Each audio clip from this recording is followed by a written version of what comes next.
what characteristic do you most dislike in other people? Because the chances are that the opposite of that is your most strongly held value. Hey guys, how you doing? Hope you're having a good week so far. My name is Dr. Rangan Chatterjee, and this is my podcast, Feel Better, Live More. This podcast is getting so many new listeners at the moment because of the global release of my brand new book, the #1 Sunday Times bestseller, Make Change That Lasts, 9 Simple Ways to Break Free from the Habits That Hold You Back. And so for the next few Sundays, I will be re-releasing some classic evergreen conversations from this podcast's back catalogue to give new listeners a real flavour of what my podcast is all about. And today's re-release is a quite wonderful conversation with the neuroscientist and former psychiatrist, Dr. Tara Swart. In today's conversation, we talk about so many different topics, including the relationship between stress and the fat we store on our bodies, the best ways to build resilience, the power of rituals and practices like journaling, the importance of creativity and spending time in nature, and we also explore some big questions about spirituality and death. If you're someone who's interested in alternative thinking and new ideas, but likes the reassurance of scientific backing, Tara's warmth and wisdom, I'm sure, will tick all of your boxes. And if you're a skeptic, well, this conversation might just open your mind.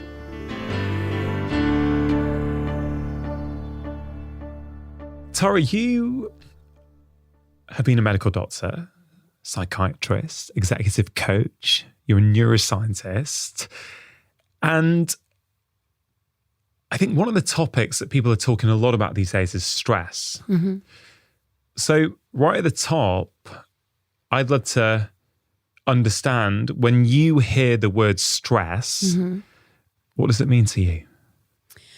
So when you introduce me like that, like, you know, you're a doctor, psychiatrist, it made me feel a bit like, oh, I'm just like a jack of all trades. But as soon as you said the word stress, each of those roles made sense to me. So I define stress as when the load on your body or mind is too much for you to bear.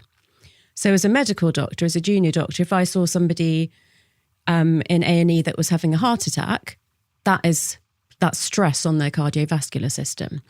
As a psychiatrist, if I saw people who had a breakdown of their psychosis or their depression, that's stress on their mental state. And then I changed career at a really interesting time because having been a psychiatrist and starting, you know, from the bottom of the ladder into executive coaching, the fact that it was the time of the financial crisis when people were under a lot of stress, there were high-profile suicides in Canary Wharf in London. There were a lot more people having heart attacks from, caused by stress. That was actually something that I could address. So it sort of made sense that a psychiatrist and medical doctor would come into the executive coaching space in financial services at that time. And then as a neuroscientist, I would say that's where the stress piece really lands for me, because your brain's perception of what is going on is going to have this cascade effect on the rest of your body. So if you perceive, basically your brain perceives that, there's a threat to your survival, then it's going to signal for your cortisol levels to rise. So your adrenal glands will release more cortisol. That goes around in the blood, it crosses the blood-brain barrier, and the receptors in the brain can see that you're on high alert all the time. And so that process is pro-inflammatory. So that has all sorts of knock-on effects on your cardiovascular system, your immunity, your gastrointestinal system. And it's very dehydrating. So, that can show up on your skin and your hair, your scalp. And the other thing is that as a very ancient survival mechanism, that encourages storage of fat in the abdominal fat cells. So basically, you would kind of have very dry skin, frizzy hair, a bigger belly that you can't shift, sleep disturbance, probably some kind of digestive problems, and it's all, what's behind all of that is stress. Yeah. It's incredible, like when you really understand the physiology of the stress response and how it affects every single organ system, then you understand why many doctors, including myself, say that 80 to 90% of what we see in any given day is in some way related to stress, right? Absolutely. Stress has such a massive impact on physical health, mental health, emotional health. You mentioned stress and belly fat there. And I think if we just stay on stress and physical health for a moment, clearly many people around the world are trying to lose excess fat on their bodies for a variety of reasons. Sometimes vanity, sometimes health, whatever it might be, right? And there is this obsession around diet. And of course, diet is important. But I think we underestimate how much stress is behind our weight, the amount of fat that we're storing, and so many other things. Would you agree with that? Yeah, totally. Because again, referring particularly back to the time of the financial crisis, this was happening a lot more then. People would report to me that they had gained weight, that as a result of that, they had started to eat a bit differently, whether it's a bit less or a bit more healthily, and they started doing some more exercise, but they still couldn't shift the weight. And as soon as I heard that, I knew that it was promoted by cortisol. So even if you eat less or you move more or both, if you've got these high levels of cortisol, it's still driving that, depositing the fat into your belly. So it's kind of, we have subcutaneous fat and then we have visceral fat. So you're not getting fat all over, but it's mostly the belt that people would say, I've had to undo it a notch and I just can't shift it. And that's definitely driven by the stress hormone. I once heard you say in an interview that you have seen quite a lot of people have stress-induced heart attacks as well. I was teaching a class at MIT where I was talking about exactly what we've just mentioned. And a really young woman stood up and said, when I was in a really busy, stressful job, I had a heart attack. And it was interesting because in your mind, when you're talking about the kind of people that have heart attacks from stress, you are imagining like an older guy, maybe someone a bit overweight. So to see this, just woman that looked so young and slim and healthy, to hear her say that actually had a really, kind of big impact on me. But it was when I was working with a really big global bank in several different capacities. So I had seen their employee engagement survey. And then they came and told me that they were seeing a lot of either deaths from or heart attacks that didn't cause death on the trading floor. And they wanted, because I was a former doctor, wanted me to help them, deal with that. And I said, but I've seen your employee engagement survey, so I know people are really stressed. So I know those two things are connected. So we actually need to deal with that. They couldn't understand that. I mean, it was like 15 years ago now. So the whole idea of the brain-body connection has evolved quite a lot since then. But what was so obvious to me as a doctor was really not obvious to them, to the point that they wanted to help these employees, but they could not understand that you had to deal with the stress. You couldn't just deal with the heart attacks. Yeah. It's interesting that client who you saw with a stress-induced heart attack was a woman. It reminds me of a patient that I had 10, maybe even 15 years ago. She was in her 30s. She was slim and she developed pre-diabetes from stress alone. And the reason I know that is because I knew that she looked after herself with her diet and her exercise, but her job was mega, mega stressful. And when we helped her address that, when she realized that she needed to address that, within a few months, without changing her diet and her exercise, her blood sugar came back into the normal range. Really? So it's kind of stress's impact on our physical health, I think, is profound. And I don't think the public know enough about it. And frankly, I don't think our profession knows enough about it. No. It's because it's kind of behind whatever inflammatory, marker you're seeing. it's almost like it's hidden. So, even if we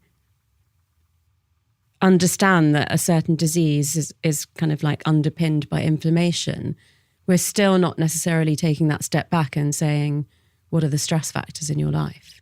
We're much more likely as a profession of doctors to say, keep a food diary, how much exercise do you do?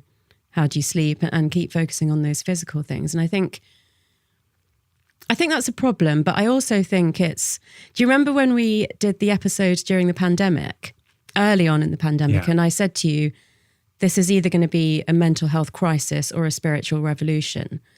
I think we've still got our options open. So I feel like some of the things that we learned during the pandemic, whether it was just the benefits of being in nature more, or whether it was understanding mental health better, I think is opening the door to the medical profession and educating the population about stress and how big an impact it has on all of those other things.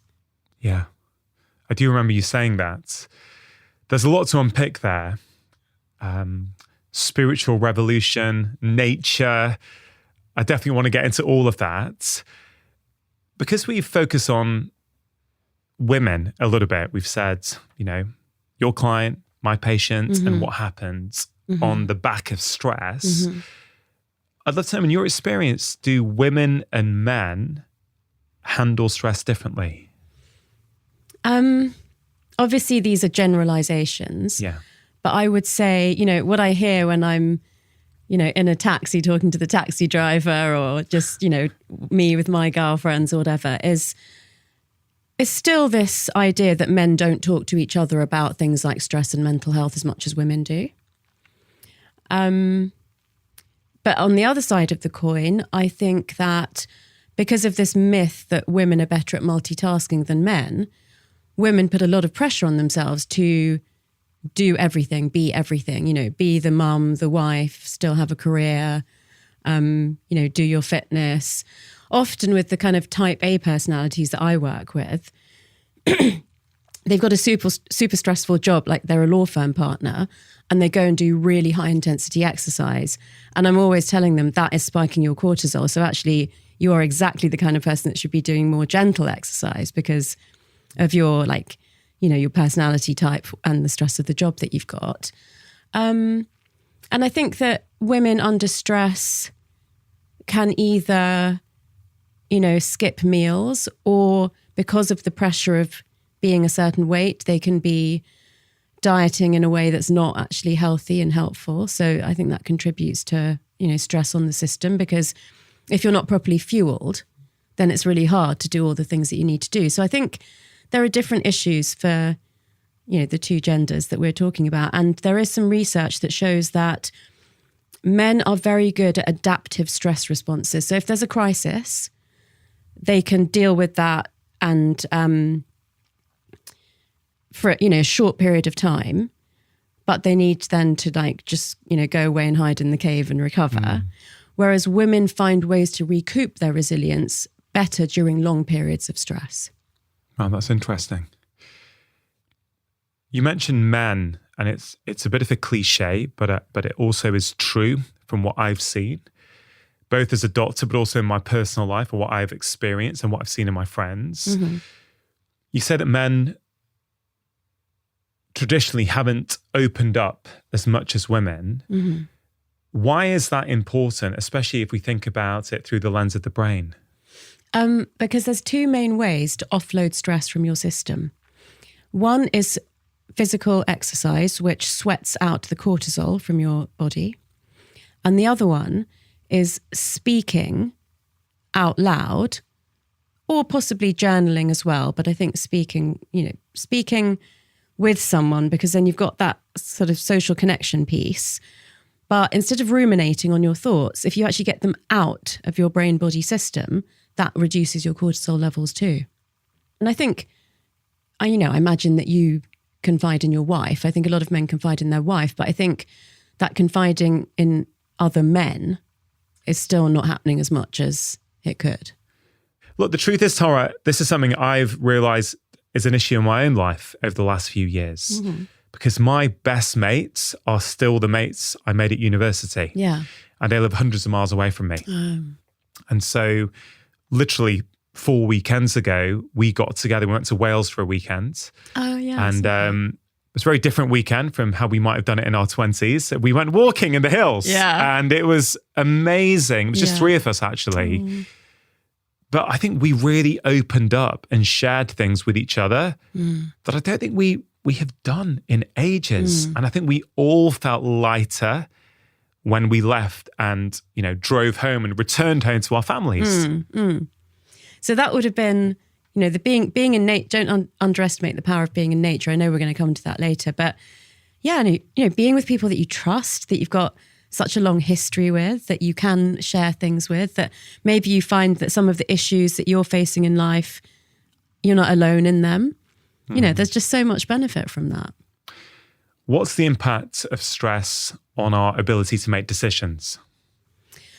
Yeah, so basically when those receptors in the brain sense these high levels of cortisol, another thing that they do is they reroute the blood supply.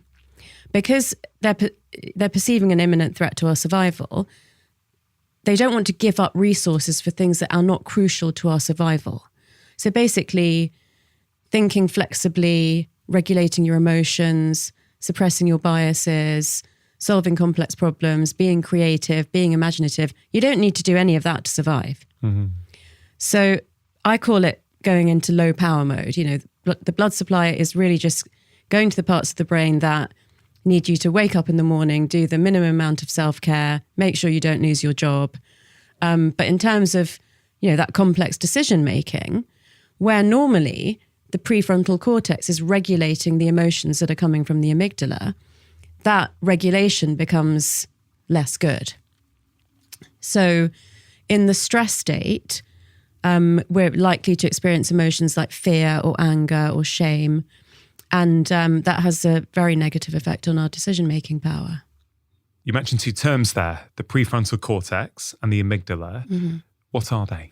So the amygdalae are 2 almond-shaped structures that are in the limbic system, which is it's the sort of size and shape of your clenched fist. It's deep inside your brain. And then the cortex is the part of the brain that's around that. And in that system, there are these 2 almond-shaped structures, which is where all of our basic emotions start from. But the limbic system and the cortex, they're talking to each other all the time. And the prefrontal cortex is just the part of the outer cortex that's here at the front. When we experience an emotion, the prefrontal cortex can kind of regulate that so it's not too extreme. But when we have high levels of cortisol, then we're experiencing more of these what we call survival emotions, and the prefrontal cortex is getting less of the blood supply with the oxygen and the glucose in it, so it's less able to regulate those emotions. It's become very clear to me over the past few years that if who we are in the world is essentially related to the tuning of our nervous system, then it kind of means that if you are chronically busy, overworked, and overstressed, you are literally becoming a different person. And then, if you follow that logic, it begs the question, like, who are we? Like, do we even know who we are if we are that stressed all the time? From my perspective, if I think about who I am today compared to, let's say, 12 years ago, when my dad was alive and I was in the thick of caring for dads, whilst, I was married, had a family, a job as a busy GP, and I was also helping my family care for my father. Yeah. I cannot believe what I used to do. Now that my life compared to back then is so much calmer and more under my control than it was back then, I think I was a different person. I think the same elements of Rongan were still there, but actually the way I saw the world, how I might take on a more victim mentality to the world as opposed to I'm in the driver's seat of the world, I think was very, very different. And a huge part of that, I think, was due to the state of my nervous system. Yeah. Yeah, absolutely. I love the way you've put that that, you know, if you're stressed all the time, you're literally becoming another person. I mean, I've never heard it put like that before. Obviously, I speak a lot about neuroplasticity, which is the ability of the brain to grow and change throughout life. But that's sort of, you know, that's like a longer term learning. But what you're talking about is the day-to-day stressors and aggressions that can grind us down and stop us from becoming the best version of ourselves. So I would say, yeah, I think over life we evolve as people, but also at every stage there is the choice to be the best version of yourself or be a stressed version of yourself. And, you know, there'll be shades of grey in that. It'll be a spectrum. So absolutely the point that you made, which is that if you're chronically stressed all the time, then you're going to be at the lower end of that spectrum, but also just day to day. I mean, I was sharing an example with a really close friend the other day that I noticed that on days that I'm feeling stressed, I look in the mirror and I think I look terrible. And the next day, just because I'm in a good mood, I'm like, oh, I'm looking really good today. But I kind of look that different from yesterday to today. But, you know, the thought that goes through your mind is like, oh, you look terrible. But that's starting with stress. Then it's like, you know, the negative self-image. And then that's just going to spiral, isn't it? Because if I look in the mirror and say, oh, I look terrible, then my day's not really going to get better. And it was just it doesn't always happen one day to the next, but it was interesting because it did. And because I tried to practice metacognition as much as possible, which is thinking about your thinking. So even when that thought went through my head, I was able to step back from that and say, okay, wow, you must be stressed today, because that is like, you wouldn't say that to your best friend, you know? Yeah, and it did actually kind of, I got the insight into it because the next day I was like, oh, I'm looking really good. Well, we'll come back to metacognition. Yeah. Another way of looking at that is through the lens of sleep, right? Because sleep deprivation is a huge stressor on the body. Mm-hmm. And if I just take me today compared to yesterday, on Wednesday night, I actually had a really bad night's sleep for a variety of reasons. Yeah, you said to me yesterday you were tired. Yeah, we had a long chat on the phone yesterday, and my brain just wasn't working. Like, I felt that it was just a bit mushy yesterday. And, you know, things looked bleak and my workload was getting on top of me. And I thought, wow, how am I going to get all this done? And all this kind of stuff. I slept really well last night.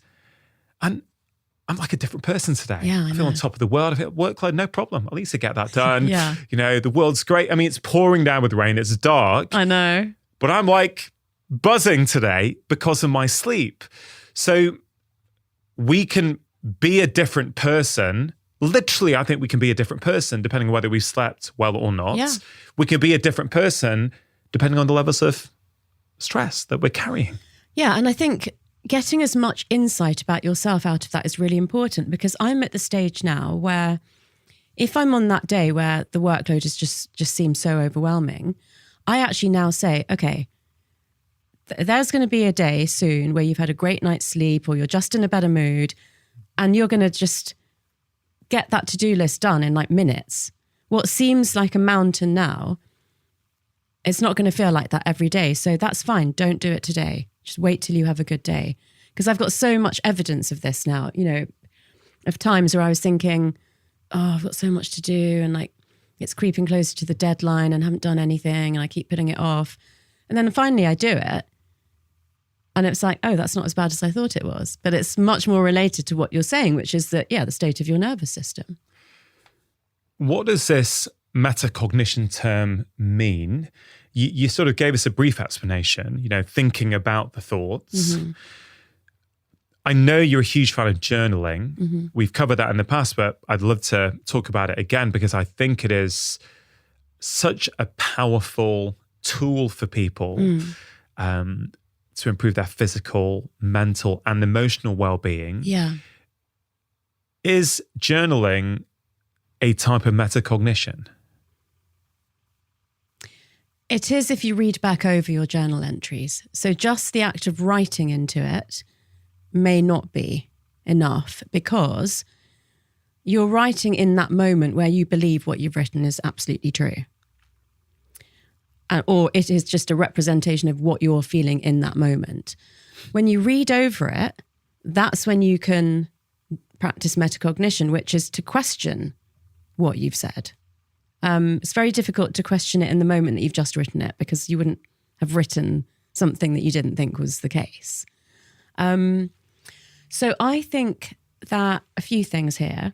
If there are people who say, for whatever reason, I have nobody that I would confide my, deepest mental, emotional issues to, then journaling is a good way to get that out of your brain-body system. So I just, I mentioned earlier about speaking out loud, preferably with someone, but journaling is a good second option. So in terms of just, gaining self-awareness and practicing metacognition, reading back the last 3 months or 6 months or something, seeing if there are patterns, seeing if what you wrote then still feels true now, that's a good practice. And you mentioned that journaling is good for physical, mental and emotional well-being, but I think it's really great for spiritual evolution as well, because even if you just do 10 things I'm grateful for, you're practicing gratitude through your journaling. So you're kind of, actually doing a spiritual practice as well. And you could do more than that. You could, whether you made a decision with your intuition or your logic, or whether it's, recording that you've been practicing some chanting or some drumming, or what your experiences are mentally and physically of spending time in nature. If you record all that, then you're kind of evolving spiritually as well. What does spirituality mean to you?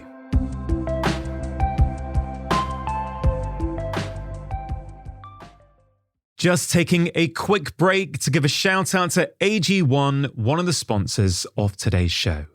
Now, AG1 has been in my own life for over 5 years now. It is a science-driven daily health drink with over 70 essential nutrients to support your overall health. It contains vitamin C and zinc, which helps support a healthy immune system, something that is really important, especially at this time of year. It also contains prebiotics and digestive enzymes that help support your gut health. And all this goodness comes in one convenient daily serving that makes it really easy to fit into your life.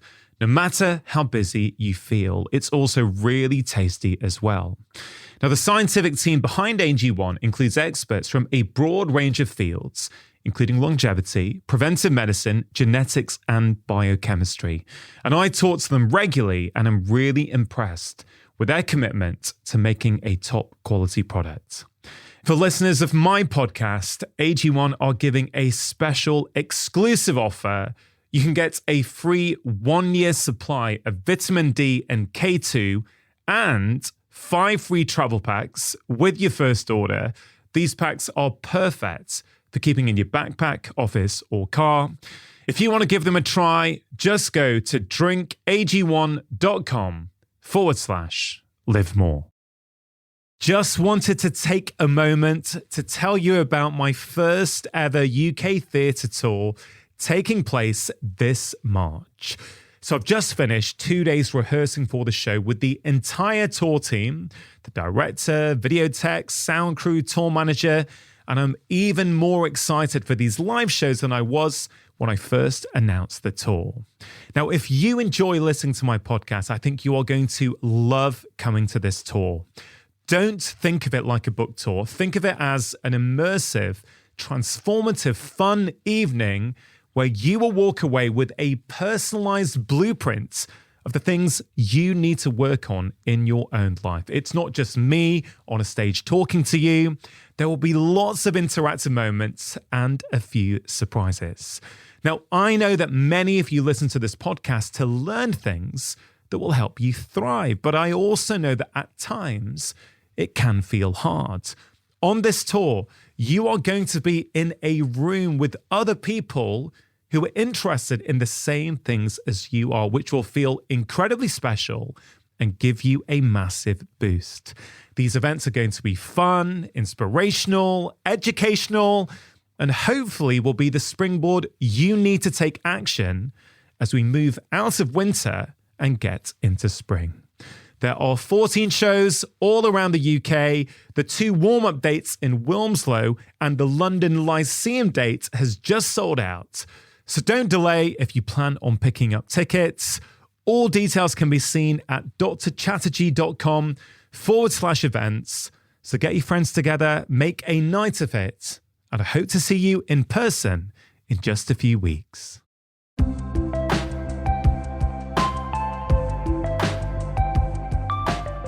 So when I do my quadrant exercise with people, which is physical, mental, emotional, and spiritual, the way I describe it is physical is what you feel in your body. Mental is what's going on in your thoughts. Emotional is how you're feeling in your emotions. And spiritual is something that's not described by those other 3, and is just a sense of how you are in your spirit or your soul. And if you're not comfortable with words like soul or God, then it can be, how you feel your values are being upheld. Because having your values crossed in any way is kind of like, it's a boundary transgression, and that hurts like deeply. It's not just emotional, mental, or physical. It's something more than that. It's your integrity. So, and I say that, spirituality means a lot more than that to me personally, but in terms of the way that I've posed it in the source was to take away any conflict that someone might have about their own religion or faith or lack of, and just think, there is something more than what you feel physically and what goes on in your thoughts and what goes on in your emotions. We've been talking about stress and the impact that chronic, unrelenting stress can have on us, right? Mm. And you just mentioned about spirituality and how if our values are being crossed, that's a boundary transgression. Mm-hmm. One thing I've been thinking about recently is the causes of burnout. Mm-hmm. And obviously it's, we can say, it's too much work, it's not enough time to rest and recover. And of course, those things are important. But more and more, I'm led to the belief that a huge cause of burnout for people is not living a life in accordance with their values. Oh, yeah, absolutely. Yeah. And I think that was so interesting to me, this boundary transgression. I think we can link that to chronic stress. Mm. And yes, I recognize that some people don't have much choice or autonomy mm-hmm. in their work, let's say. Mm-hmm. I recognize that. But I think for many people, it ain't just the workload. No. It's also what they're doing on a daily basis. Yeah, and I think it's 2 things. One is that, so you could take 2 people, let's say you and I, and we could have the same job like we've actually had in the NHS as junior doctors. And one of us could burn out and the other one doesn't. Why is that? So partly, there are things that you can do to build your mental resilience, to build your resilience to stress. So if you have those tools and practices, if you've been doing them for years or you incorporate them now, that can help you to withstand stress. But the other thing is that there's clearly different thresholds for different people of what causes them to actually burn out. So, let's say someone gets divorced. Someone might find it a difficult experience, but, get through it, move on. And somebody else might completely break down. So basically 2 things. One is that we each have our own starting point or threshold. And 2, we can do things to build that up.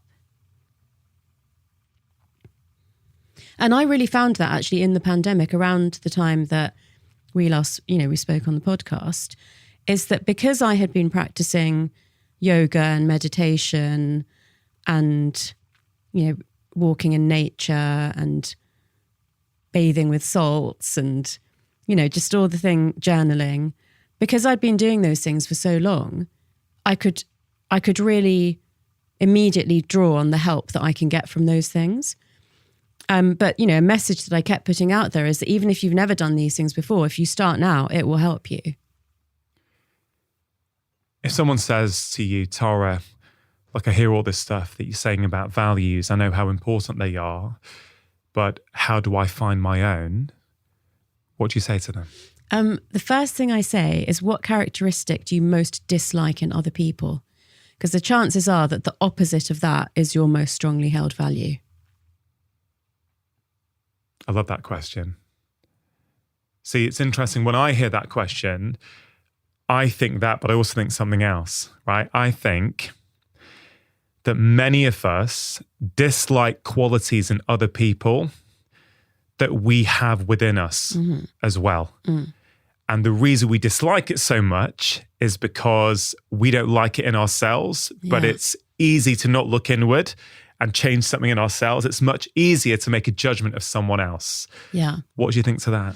I mean, there's obviously truth to that, because psychologically that would be described as, something that's in your shadow, the shadow of your personality. So what tends to go in there are the things that you worked out as a child, that if you did those things, you would get rebuffed by your primary caregivers.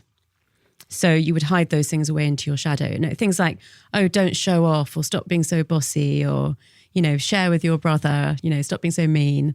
So those things, that can absolutely happen. But I think you have to separate that. And because, okay, let's say, so generosity is my top value. So if I thought that that's because I actually feel like I'm not very generous, I think I would know.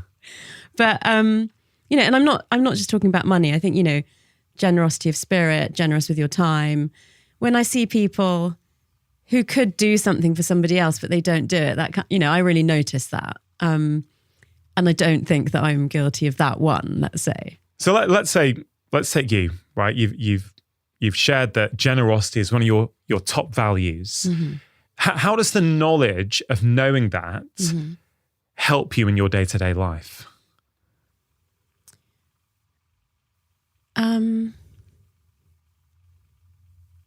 Well, for instance, it makes me, sort of preempt things like, if I was going to go out for a coffee with you after this podcast, I would want to pay. Or, even something that you said today, which is that, hey, if you want to, stay for a couple of hours after we finish the podcast, I can drop you to the station, unless that's too late for you, and I thought, well, I will get home a bit later than I had planned, but actually, how often do I get to see you? I haven't seen you for years. It's quite a long journey, so I'm not easily necessarily going to see you again, like as soon as I would like to. So, sharing my time with you, I think is, I see that as a gift. Is it something you constantly are assessing? For example, in your journaling practice, I think your daily journaling practice, unless something's changed over the last few years. Oh, it's not every single day. Okay, so your regular journaling practice, do you ask yourself, or does generosity come up somewhere? Am I living in alignment with this value?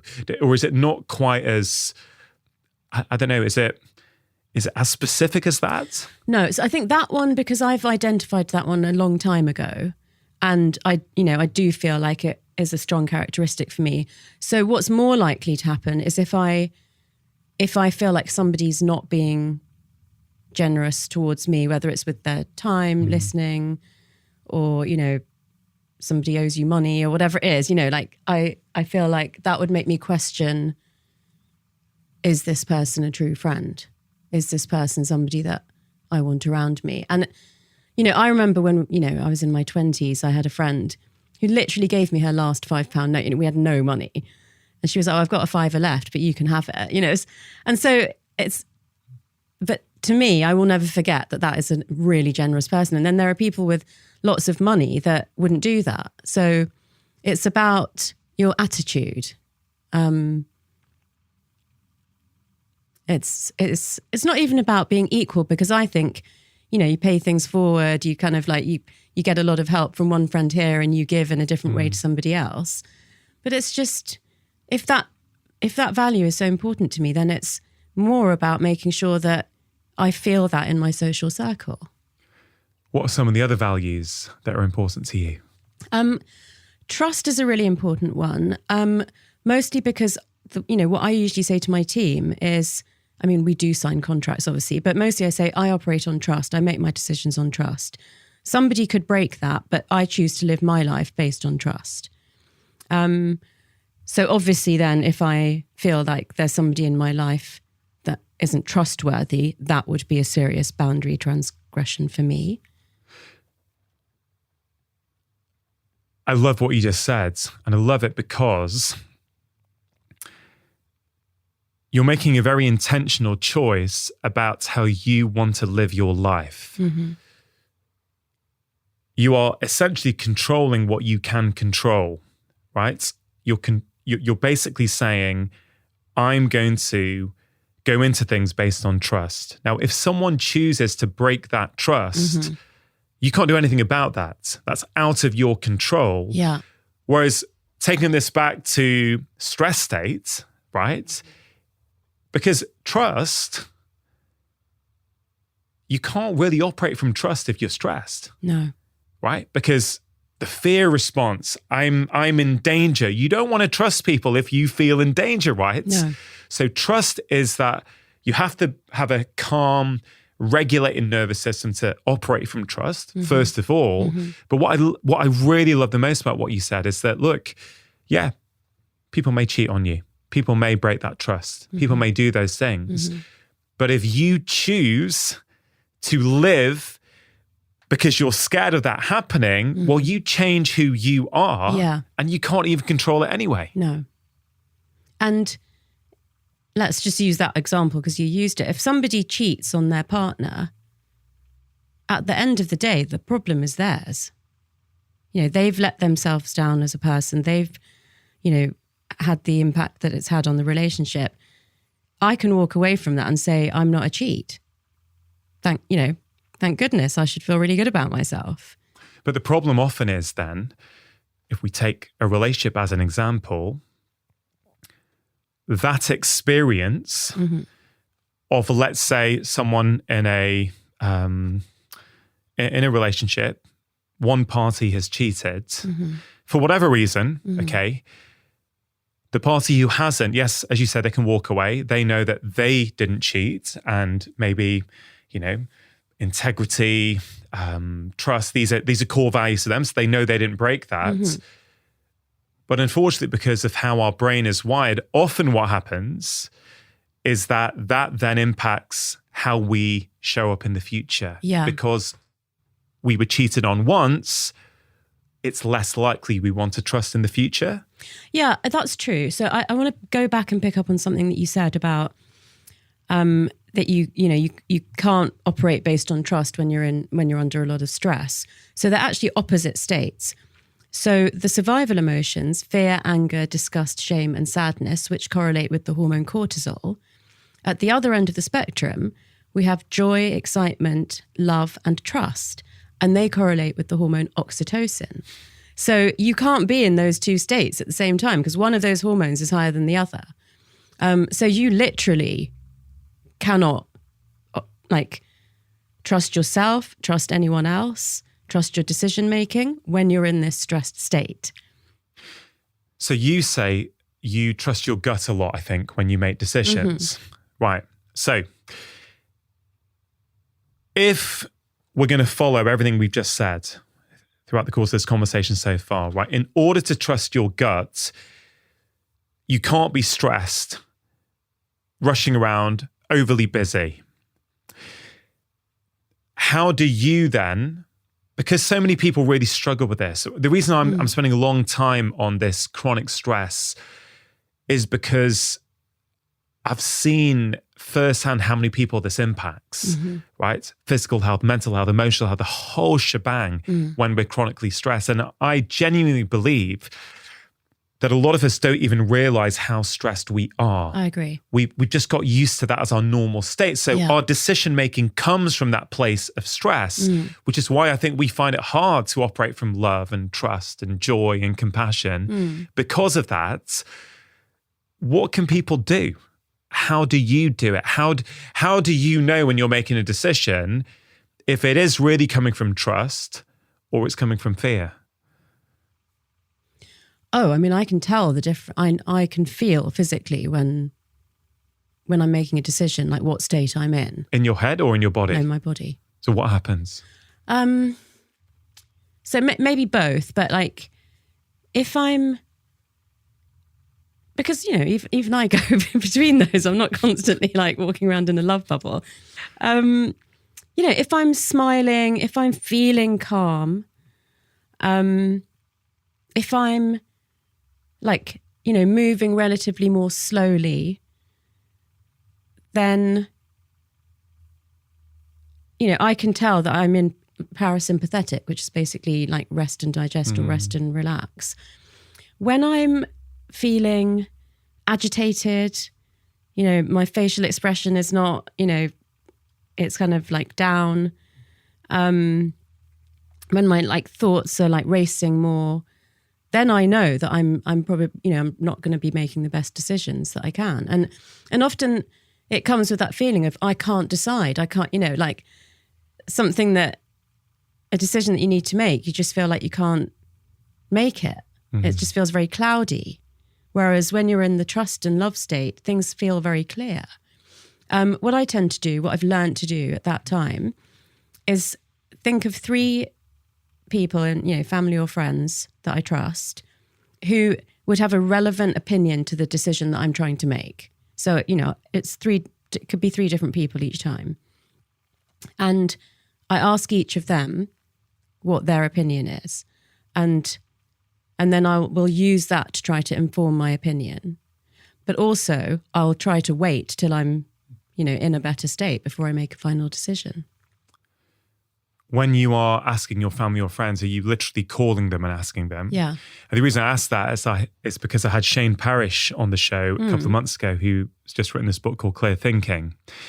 And in that book, Shane talks about having a board of directors that we can always refer to. But those board of directors could be dead. They could be fictional characters from the past. So he, you know, he wouldn't be against what you just said, but he would be, you know, I guess he would make the case that, let's say, for example, someone doesn't have access to friends or family and they feel really, really isolated. Maybe this board of directors side is super helpful for that person. You've got friends, you've got family, you can call and ask for help.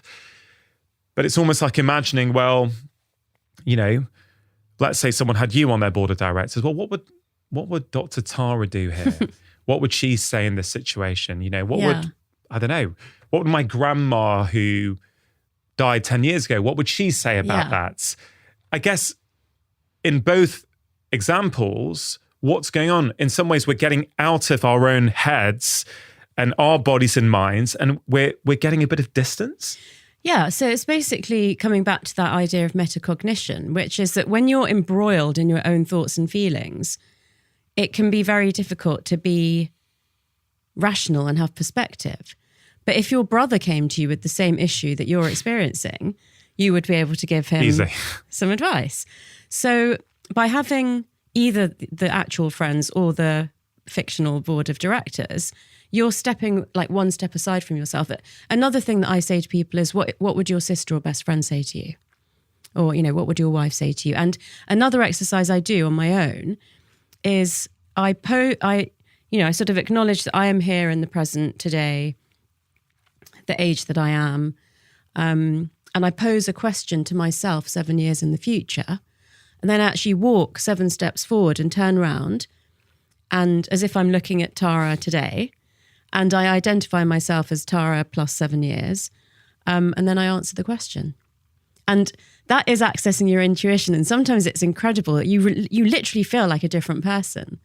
Like you're looking at that Tara and just thinking, if only you knew what I know now. What does intuition mean to you? So basically it means wisdom from all the life lessons that we've picked up, you know, throughout our life, but don't necessarily consciously remember. So, you know, let's start with just that basic fact, which is we cannot remember everything that we've experienced in our whole life, but we will have, you know, we didn't quite finish off with that cheating example. So let's use that as an example. We may have been in a relationship that we thought was going to last forever, and then the person cheated, And, you took us up to the point where that leaves the person that's been cheated on less willing to trust people in future. And if that happens 3 or 4 or 5 times, then yes, that's your pattern. But if you say, maybe it's because I'm choosing the wrong kind of person for me, maybe it's because I'm choosing someone that doesn't have the same values as me, then you can use your judgment to make a different decision the next time round, or to make it very clear that that is a deal breaker for you. Sometimes these things aren't actually said out loud beforehand. So intuition would be, in that example, a way of making your own judgment based on relationships that you've had before, people that examples of relationships that you have in front of you, of whether this is likely to be a trustworthy person. And then just in all other scenarios, it's the knowing that you have, not based on anything logical or, obvious data, but based on a sense that you have of the world through the experiences that you've built up. Yeah, I love that. I asked my wife this question yesterday. I said, what's intuition to you? And she just had a couple of seconds thoughts and said, a knowingness not based on logic. Oh. And then she got up and went and put the kettle on. I was like, that's amazing. I love that. That's really, really good. I kind of like that. And it sort of echoes what you just said, right? Yeah, totally. But where does that knowingness come from? Well, it comes from all the experiences that we've had in life, but we don't necessarily remember. So it comes from, again, let's take up this cheating example. It comes from the relationship that you witnessed between your parents when you were a kid. It comes from the way your parent of the opposite gender, whatever it was that they did to contribute to or belittle your self-worth. Okay, I'm loving this, Tara, right? So let me continue on that thread, right? So it's based upon your past experiences and what you've learned, because of course the brain doesn't forget, it logs all of this stuff. Mm-hmm. So let's keep on that cheating example. So that individual who has been cheated on 5 to 10 times, let's say. Mm-hmm. 10 years on from that, when they make a judgment based on intuition, their intuition is predicated on the fact that they've been cheated on for 10 years. Yeah. So, which kind of makes sense because the brain is always trying to predict the future based on past behavior, right? Mm-hmm. So it kind of all makes sense. But that can also be problematic because that person can be tapped into their intuition, which says, hey, when you get into relationships, someone's going to cheat on you. Mm. But actually, that's probably not that helpful. And I guess we believe, a lot of us, that intuition is a good thing. Mm-hmm. So help us unpack that puzzle if you can. Yeah, so I wouldn't actually call that intuition because that is based on data. So if you've been cheated on 5 or 10 times, those are facts. So I would look more then at what is it about the choice of partner that you're making or the dynamic within the relationship, your self-worth. I would look at more of, what is it about you and how you behave in a romantic relationship that is repeatedly leading to this outcome. Mm. So it would be logical for that person to think that the next person they choose is not going to be faithful to them. It totally makes sense, doesn't it? Yeah. So I think intuition is more... An example of that is when a relationship it's obvious to everybody else that it's going to end soon, but the person is clinging on because they're afraid of being single or they, feel ashamed that they couldn't make it work. There are so many times where the two people in the relationship are so unhappy that they should just say, you know what, we used to make each other happy once. We're actually now making each other unhappy. We should probably just let each other go. But, that period tends to be quite drawn out and that leads to more negative experiences. And, that can definitely then damage your self-worth, which is the thing that you must fight for really at all costs, is your self-esteem, your self-worth, because that's really the filter that shows you whether the world is safe or not, whether a person's trustworthy or not. But what the brain tends to do in a stressed state is, so the amygdala, which I mentioned before, the emotional center, gets together with the hippocampus, which is where our memories are stored, and brings up every example of, oh, the last time someone dumped you, you were single for, 6 years, which makes you want to like hold on to the status quo out of fear, even though you actually know that you're not happy. Yeah. How do we tap into our intuition? If we want to get better at it, if we want to go, look, I like the sound of that, Tara. I've forgotten what intuition feels like, what it looks like for me. How can I re-tap into it? What would you say to them? So if I'll just finish off with that example and then I'll speak a bit more generally. With that example, I would say if you recognize that you have been in that situation before, and maybe you've been in that situation and you've said, you know what, if I get to the stage in a relationship where we're actually both miserable, it's not going to last forever. It would be better to like end it quick sooner. It's less painful for everyone. That you remember that the next time and that you act on it and you do something differently to demonstrate to yourself that you're not just repeating the same pattern. But more generally, I do think journaling is a really great way to hone your intuition. That's how I think I was using intuition, but when I first started journaling, that was really how I built my intuition into a superpower, was through journaling. So what I would do with every decision that I had to make, I would write down what logic was telling me and I would write down what intuition was telling me. Now, if they were saying the same thing, that was fine. That's easy. If they weren't, then most people's tendency is to go with logic. So what I would suggest is that in a low risk scenario, if your logic and your intuition aren't aligned, do an experiment and go with the intuition and see what happens and write it down. And then as you become more confident in your intuition, do it with something that's a bit more, high stakes. And through pretty much, experimenting like that, a period of trial and error for me, I got to the point where I could convince myself with the data that my intuition was always more accurate than my logic. I love that. So you ran an experiment on yourself, basically. I love that. In low risk situations, give it a go, because who cares? It doesn't really matter. Yeah. And I guess, what's a common scenario? It might be, I don't know, applying for a job, or someone's got 3 job offers or 3 jobs that they can't decide, right? So that's presumably for most people quite a high stakes decision. But I guess the lesson is, if you've been practicing for a period of time, let's say with journaling, then when that high stakes decision comes into your life, you've got evidence to kind of say, hey, listen, I know that usually my intuition is correct. Exactly. It's really interesting when we think about that in relationship to decisions that we have to make in our life. One thing, Tara, I've been thinking a lot about recently is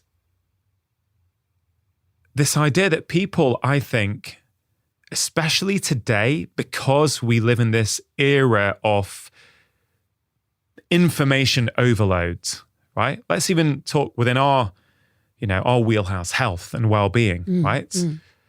There's a million experts online, right? We're not all saying the same thing. And what I see often happening is that people have an over-reliance on experts. And what I mean by that is not that they shouldn't listen to experts, but that, let's say you were saying one thing and they like you and they trust you and they go, wow, you've got all the minerals, you've got all the qualifications and the experience. And let's say you have a particular perspective on one thing. And then they also like me and go, yeah, but you've also wrong and got the minerals and the experience and the qualifications, but you're saying different things. Yeah, so let's give a concrete example for that. So I don't eat breakfast. So I only eat between 12 and 8. So let's say I'm just saying what I do. I'm not saying everybody should be doing that. But, let's say that I say I don't eat breakfast and you say you do eat breakfast. And we both got the same qualifications. So I think what you're trying to say is that then each person has to think, okay, there are pros and cons to eating breakfast or not eating breakfast. What is right for me? Yeah. Each person should know their body better than any doctor or expert. Agreed. Exactly what I'm trying to say. Yeah. And so I guess what I'd love your perspective on is for people who are listening to this right now, who do get into a jam on those things and go, man, I find it confusing when, I don't know, this guy says low carb and this person says plant-based and I don't know what I should do. How do you help that person become their own expert?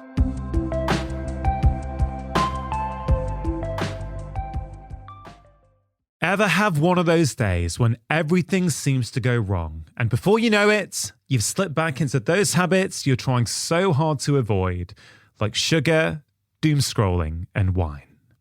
When it comes to making changes in our lives that actually last, most people think the solution is to try harder, but this is simply not the case.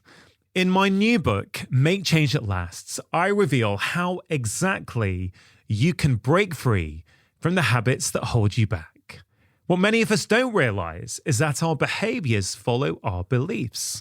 So when you change your beliefs, and my book will show you how to do that, you'll spend less time having to think about your habits because they'll happen automatically. Make Change That Lasts, the #1 Sunday Times bestseller, is available to buy now all over the world as a paperback, ebook, and as an audiobook, which I am narrating. And if you've not got your copy yet, what are you waiting for?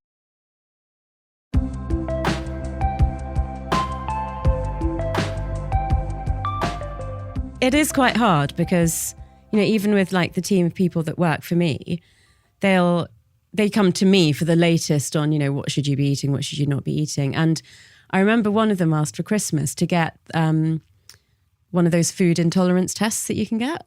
And I said, why don't you just listen to your body? And she said, well, I'm not you, Tara. I'm not a doctor. Like, I can't do that. I think it's important for people to know that intuition is often referred to as the sixth sense. But the actual sixth sense that we have is called interoception, which is our sense of the physiological state of the inside of our body. It's how we know when we need to go to the loo or how we know when we're hungry or tired. But you can hone that even further. So, a very, very simple thing to do is keep a food diary for a week, write down everything that you eat, and then make some notes about whether you were bloated or whether you went to the loo or not, or how your mood was or how you slept. And just, try to get to know yourself better. It's kind of not directly related to this, but, I did notice again during the pandemic and since that book, The Body Keeps the Score, has gone back into the bestseller list. So I think people are realizing that a lot of their trauma or, psychological stress was somatized into their body. So, it was coming up as aches and pains and changes in posture. So the more we can educate ourselves about our own body, which only means listening to and looking at, do you look dehydrated? Are you bloated? When you eat a certain food, do your lips tingle? Yeah. I think one of the most powerful things that people can do to become their own expert again is to have some form of daily solitude practice where they're actually practicing. So, it's a great book, The Body Keeps the Score. Bessel came on the show last year. We had a wonderful conversation together. Oh, wow. And I know you're a practitioner of yoga. I believe that you've said in an interview before that yoga is one of the things that really helped you learn about your body. And I think for many practitioners and people who love yoga, it absolutely does that. I don't think it's the only way. I think there's many ways, but that is certainly one way. But you mentioned interoception. I think we all need some form of practice, I think daily, even if it's just 5 minutes, where we are practicing that, whether it be a 5-minute yoga sequence in the morning. And I guess for me, and I've sort of been advising this to patients for years now, I like people to have the same practice every day. Okay. Because I think the consistency of the practice allows you to start detecting what's different. So if you do the same 5 yoga moves first thing every morning, on some days it's going to feel fluid and easy and your body's going to feel light. And on other days, it's going to feel tight, or one part of you is going to have a bit of tension, which wasn't there the day before. My belief is if people do that regularly, they start to develop the skill of interoception. Yeah. And I think that helps them build intuition because they're tuning into themselves. There's so much. I love what you said. There's so much here. So when I'm really, very strict about doing a daily yoga practice, then on a day where I think I actually can't, then the minimum I have to do is lie on my mat for 5 minutes. Because it still means I did something every single day. I mean, ideally I would do, much more than that. But if for some reason I can't, I have to lie on the mat. I have to make contact with the mat. And so it's funny, sometimes I lie on the mat and I think of myself on a sort of seesaw and I think, how do I feel? Do I feel like my feet are above my head, or, which way around do I feel? And that tells me something about myself. But I would suggest a body scan is a really good thing to do for this.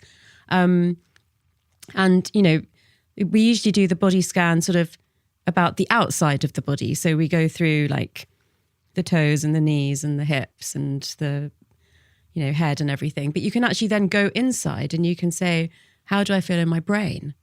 How do I feel in my throat? How do I feel in my lungs? How do I feel in my stomach? How do I feel in my bladder? So you can, you're not getting necessarily physical sensations from those, but you can start to think like that more so that, you are more aware of what's going on the inside of your body. And then what I wanted to connect that to, where you were talking about interoception being connected to intuition, is to remind us about the two-way connection between the brain and the gut itself. And the gut, well, you could almost argue the gut microbiome and the brain. So there's also a biological impact on intuition, because if your gut is inflamed or depleted of good bacteria or leaky or bloated, then you've got to start thinking that's going to have a psychological impact too. I mean, we know that the brain signals to the gut and the gut microbiome, and they signal to the brain. We've known for a long time about the vagus nerve, but now we know that they also use other nerves in both directions, enteric nerves. They send hormonal signals in both directions. They send other chemical messages in the blood called cytokine messaging. So there's a lot going on between your brain and your gut, and both its physical condition and, your psychological sense of the inside of your body are really important to that. I love that. And I think it's really important for people to just really understand that what you just said about interoception, you feel, how does your brain feel? How does your bladder feel? How do your lungs feel?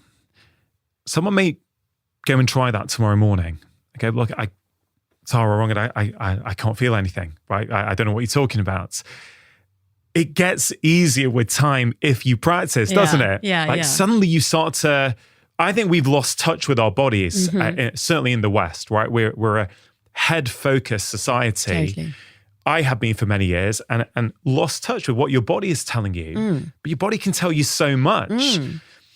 But you've got to practice. So I think the reason why, or one of the reasons why people struggle with this tsunami of expertise out there is because they've lost touch with themselves. Yeah. And you simply cannot, in my view, regain that without some intentional time alone each day. No. And I think that if someone said to you, oh, well, I can't feel anything from my lungs. Well, a good signal of how your lungs are doing is how you're breathing. Yeah. So even if you just focus on your breath for 5 minutes. Totally. Where does journaling fit in here? And I guess what I'm getting at is that there's many ways to tune into ourselves, right? You can do it, I guess, bottom up, sort of through the body. I've got tightness in my abdomen.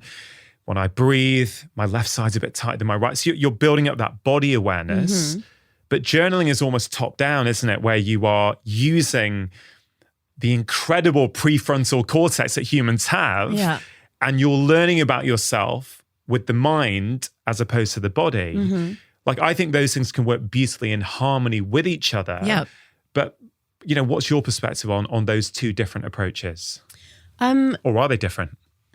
I mean, I think they should definitely be combined. The brain-body connection is something that I've been speaking about for a long time. And, again, like the brain-gut connection, it's a two-way thing. So, yeah, if you were doing those two things in combination, I feel like you would actually get more than double the benefit of doing one of them. Are you open to sharing what you do on a daily basis to keep yourself in check with yourself? So as soon as I wake up in the morning, before I start to think things like, oh, what's the time, and what do I have to do today, I immediately give gratitude for my pillowcase, my pillow, my mattress topper, and my bedding. So I'm intentionally pushing myself towards that oxytocin state rather than the cortisol state. As soon as I'm aware that I become awake, I then do deep breathing whilst I'm still in bed. And I really feel into like all the directions that I'm breathing in. And I just see like, is there any tension somewhere or... So you're tuning into your body immediately. Immediately, yeah. You're not allowing yourself, I guess, often into the emails, the social media, the news where, you've lost touch with your body and you're right into your brain and your thoughts, right? Yeah, I mean, I don't have my phone in my bedroom, and it's several floors down. So it's quite a while till I can get to my phone. And yeah, I got an old-fashioned alarm clock because I just didn't want to have to, that's people's biggest excuse, isn't it? I use my phone as my alarm clock. So gratitude, breathing, yeah. And then? Then I get up and I take my probiotic first thing because I have to give a 10-minute gap before I can eat or drink anything. And then I will look at my phone. But what I love about that is what you have just said you do as a neuroscientist, former doctor, coach, right? With all your knowledge and experience of helping people, you have built into your life a practice, dare I say, a ritual each morning, whereby within minutes, it's not much. That gratitude is not much. No. That breathing is not much. And, 10, 15 minutes later, you're on your phone, right? Yeah. That's very achievable for people. Yeah. But I'll add that because I have that 10-minute gap until I can drink my cup of tea, that's why I look at my phone because I'm kind of waiting. But making my cup of tea, whether it's regular tea or matcha tea, whether I'm using mushroom powders or not, that is a ritual for me. That is like a sacred moment. Like the phone is left behind and I do that almost like a form of meditation. Why? I like rituals. What is a ritual? A ritual is something that you do intentionally. So it's not just a routine. It's something that you do regularly, but you do it very intentionally. And I actually stopped formally meditating when I realized that if you regularly meditate, then for 15 or 30 minutes in your day, you are being mindful. And for 23 and a half hours, you are not. So I try to bring rituals into my life so that it's like a patchwork quilt. There's moments of mindfulness throughout my day. And that to me is one of them. And also then when I drink the cup of tea, I savor it like so much. Like, so that, that's, okay, I've looked at my phone for a few minutes, but I've got another pause there. Yeah. And, then I'll go and get like ready for the day. But something that became like a real demarcation between work time and home time was the way that I would prepare my vegetables, peel them, chop them, think about what I'm going to cook. I've always done mindful. I don't know if you were raised the same way as me, but we had to say thank you to God before we took the first bite of food. Yeah, very, very similar. And obviously in our culture, there's also, depending on which family you're in, of course, there's also about not cooking in a stressed state, right? Yeah. It's massive that the state you're in. I mean, we've been talking throughout this conversation about the state in which you're in impacts who you are in the world. Yeah. But our culture would have the belief, I think, that the state you're in when you cook impacts the quality of that food. Totally. Now, a skeptic will hear that and go, what a load of rubbish. You guys are doctors, you're a neuroscientist. What the hell are you talking about? What would you say to that person? I would say to them that when you've got high levels of cortisol, the cortisol actually leaks out of your sweat into the atmosphere around you. So if you're in a bad mood and you're cooking and your family are about to come to the dinner table, then simply your elevated levels of cortisol that are leaking out, the particles are going to go in through their skin and stress them out too. And also, it's an opportunity for you to stir something mindfully. Like, I love making risotto because you've got to be so patient and measured. That to me, that is like the best form of cooking meditation. So there's an opportunity there for you to chop things slowly, to think about the size of the piece of vegetable that somebody's going to put in their mouth, to stir it, intentionally. But what you're doing instead is being agitated and, banging things and doing it quickly and making yourself more stressed out. And, of course, you could argue that it doesn't physically have like an impact on the food, but it's just not ideal. Yeah, I love it. And look, for that skeptic, right? Well, we all know that feeling when we've walked into a room at work or at home where something's going down, right? Yeah. Where there's been an argument or you can feel it, Yeah. right? So all you're doing, walking into a room, there's people there, there's air, right? But you can tell what the energy is in that room. Yeah. That's real. We all know that. Yeah. And that makes me think of what you just said about cortisol leaking out. Yeah. You mentioned as part of your morning ritual, you go to a cup of tea. Now, I go to a cup of coffee. Mm-hmm. And in my book on stress, I referred to caffeine and alcohol as forms of liquid stress. Oh, nice term.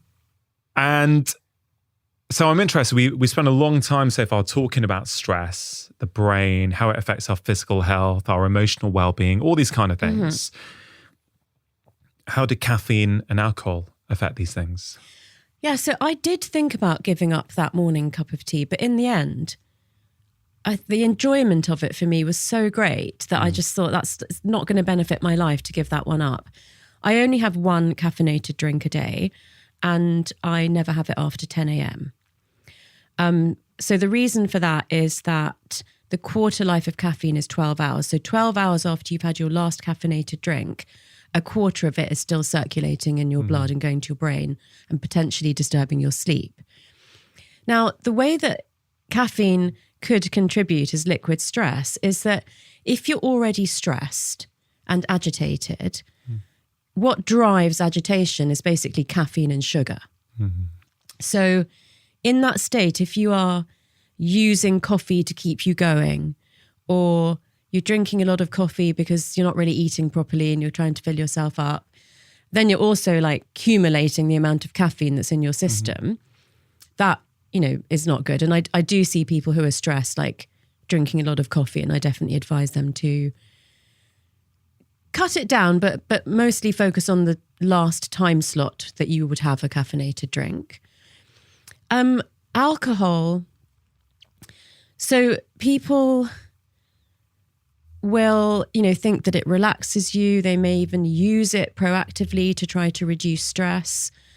But actually it, suppresses activity in your prefrontal cortex. So your ability to regulate your emotions actually becomes lower, and your decision-making ability, is negatively affected by that. Alcohol is a neurotoxin, so it will actually be killing off brain cells.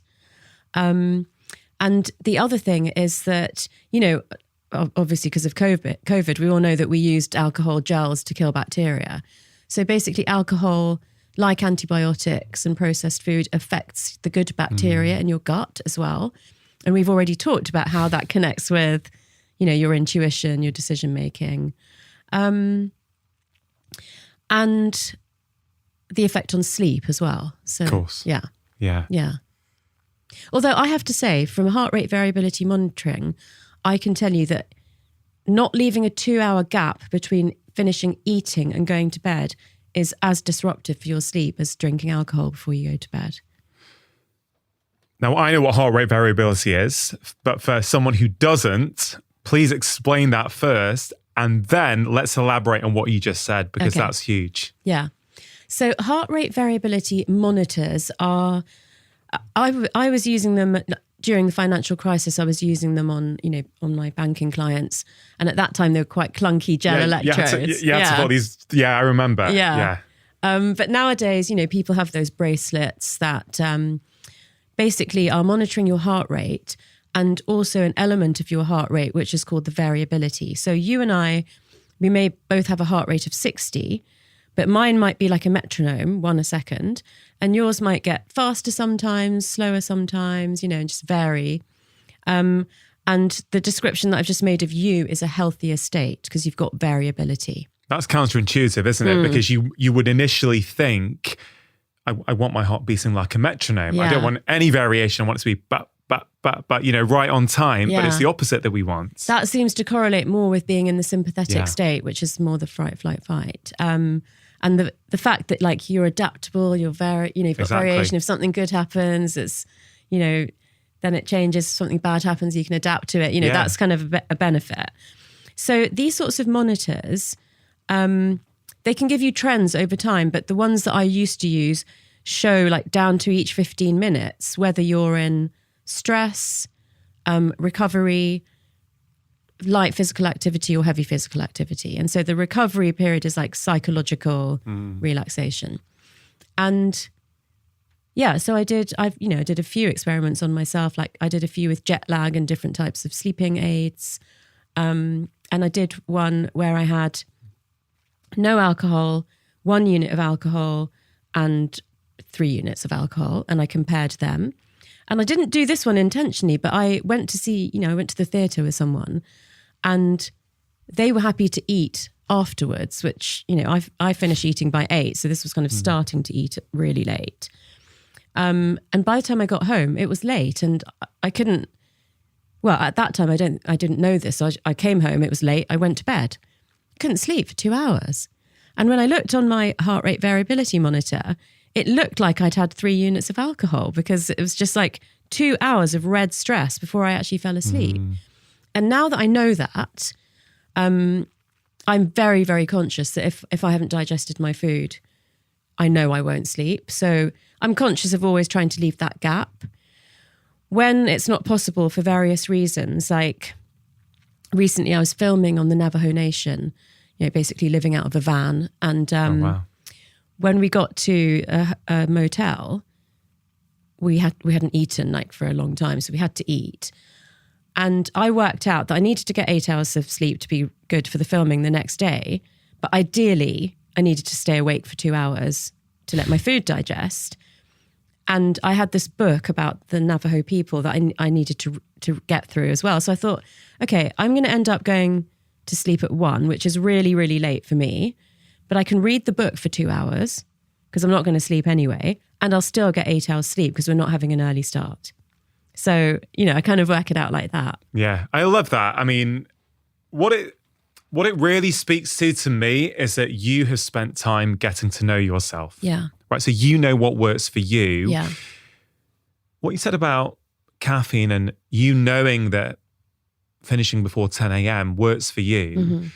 I think there's a wider point here, Tara, which I'd love your perspective on, but there's this kind of, this idea that we'll hear coffee is good or bad. Okay, the research shows that 2 cups of coffee a day does this for your health. It's the biggest source of polyphenols in the American diet. We read all this stuff and then we go, so coffee's good. Well, it kind of depends. Yeah. Right? If you're chronically stressed, overworking and anxious and you're using caffeine to prop you up, I don't think it matters how many polyphenols it's No. given you. Like, it's probably not going to be good for you No. in the context of your life. But for Yeah. someone else, and to be clear, I drink coffee. Like, I think that, caffeinated drinks can absolutely form part of a healthy, balanced life. I completely agree. But you've got to tune into yourself and figure out what works for you, don't you? Yeah, absolutely agree. I mean, there is some evidence that a small amount of caffeine is actually like beneficial for your brain as well. It's just like it's the too much and the what time that's the issue. Yeah. We touched on nature earlier. We haven't gone into depth on nature. And there's a term you texted me about yesterday, neuroaesthetics, which I thought that is a wicked term. I haven't heard of it. Okay. So we've been talking a lot about stress, right? And the damaging effects of too much stress. Mm-hmm. One of the antidotes is nature, right? So neuroaesthetics is basically the science of the impact of beauty on our brains, on our health, our mental health, and our longevity. And so within that, you're frowning. No, I'm thinking, I'm taking it in because I love it. And I've never heard the term before. I absolutely love it. Yeah. The impact of beauty. Yeah. I love it. So it basically says that making or beholding creative activities is good for your health. So that's art, dance, music, and it's both doing a painting or going to an art gallery. It's both, singing in the shower and going to see a musical. And it's both dancing around your living room or going to the ballet. And there are, differential benefits of making and beholding. Both are good for you, but, ideally you would do a bit of both. And so within that, you and I might have the same taste in art, but different taste in music. But nature is the palette that we have existed in since the beginning of time. And so we all feel a sense of beauty when we're in nature. And, we know that when we're in nature, our blood pressure goes down, our heart rate goes down. There are certain trees that secrete chemicals called phytoncides that boost the natural killer cells in our immune system. So there's a lot of good stuff going on when we're in nature. And yeah, that's pretty much it. That, basically thinking of nature as like a beautiful, scenario, and understanding that beauty and creative activities are so beneficial to us. And if you think about it, when we lived in the cave, we lived with the seasons, we looked at the stars in the sky at night, we walked barefoot like you try to, and we danced around the fire, we beat drums, we chanted, and people, once it went dark, it's not like you could be hunting or whatever, but it's, people there was no excess time for luxurious activities. When you lived in the cave, it was all about survival. So we really believe that these sorts of activities are somehow crucial to our survival, whether it's the social connection or whether it is like the benefit on your cardiovascular system of, lowering your blood pressure and heart rate. Yeah, it's a beautiful idea. It's a reassuring idea. We all feel good when we're in the forest or in nature. Yeah. Right? Generally speaking, it's hardwired into us, isn't it? Yeah. Yeah. For a number of reasons. I don't know if you've read the book by Dacher Keltner, or he's a Berkeley professor. Mm-hmm. He's been studying happiness for 20 plus years, and he released a book about a year ago. I think it was called Awe, or The Science of Awe. Mm-hmm. You'd love it, right? And I'll look into it. Really unpicked what happens to humans when we experience awe, which of course we do in nature, right? And it lowers stress. It improves mental well-being, improves physical health. I think it is related with longevity as well, which is absolutely incredible, isn't it? Yeah. So how much nature does one need to get these benefits? I mean, in the field of neuroaesthetics, they say ideally 20 minutes a day of, either a creative activity, making it or beholding it or being in nature. Personally, when I, used to like go for a walk in the woods every day, and for like, just physical purposes, I would do 30 minutes. When I started doing an hour, the effect on my mental health was so noticeable. It was incredible. I didn't realize it would make that much difference. And we don't always have the luxury of being able to go for a 1 hour walk. But both physically and mentally, I could tell the difference between half an hour and an hour. Wow. And I can also tell the difference between walking for an hour in really beautiful nature, like in ancient woods, versus walking for an hour by the river in London. Which is better? Definitely the, really beautiful nature, like no concrete jungle. The difficulty there, of course, is that the world is becoming more and more urbanized.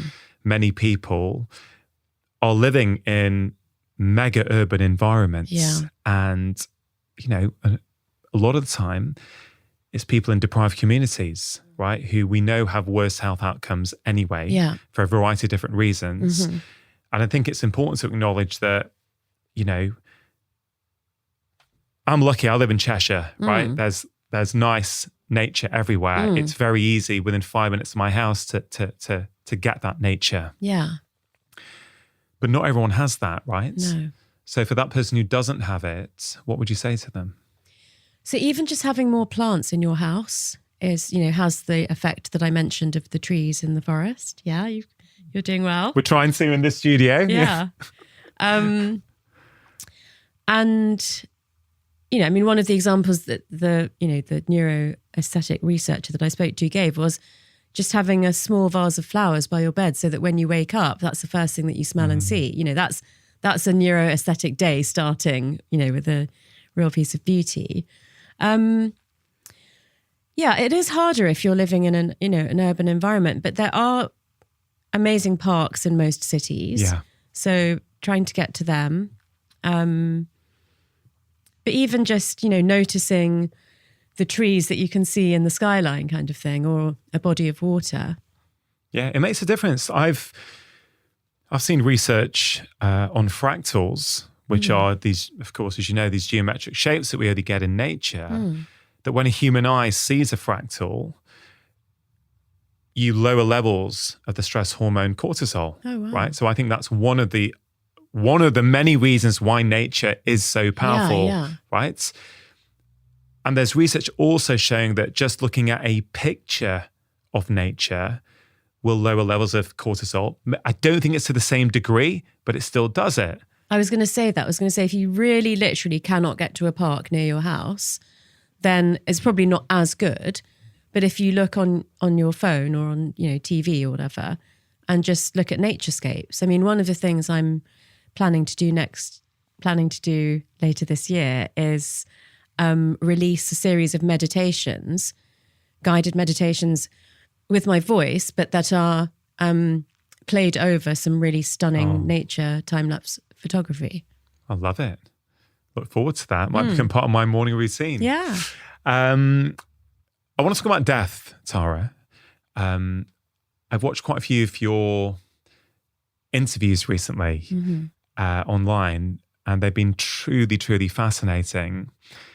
And death is something I've seen you talk more and more about over the past, I'd say, year maybe. Why is that? Yeah, I would say a year or two, because you know how at the beginning of the pandemic, I said to you, I feel like this is potentially a mental health crisis. What I came out of it feeling like was there were so many people that experienced loss. And I do mean, loss through actual death of loved ones, but also a lot of relationships broke down. A lot of people, really suffered during the pandemic, either because they were isolated or, things in the way that they work changed. So that loss of sense of self. So I feel like there's a lot of suffering in the world at the moment. And I also feel like we are more lost and disconnected than I think we've ever been before. And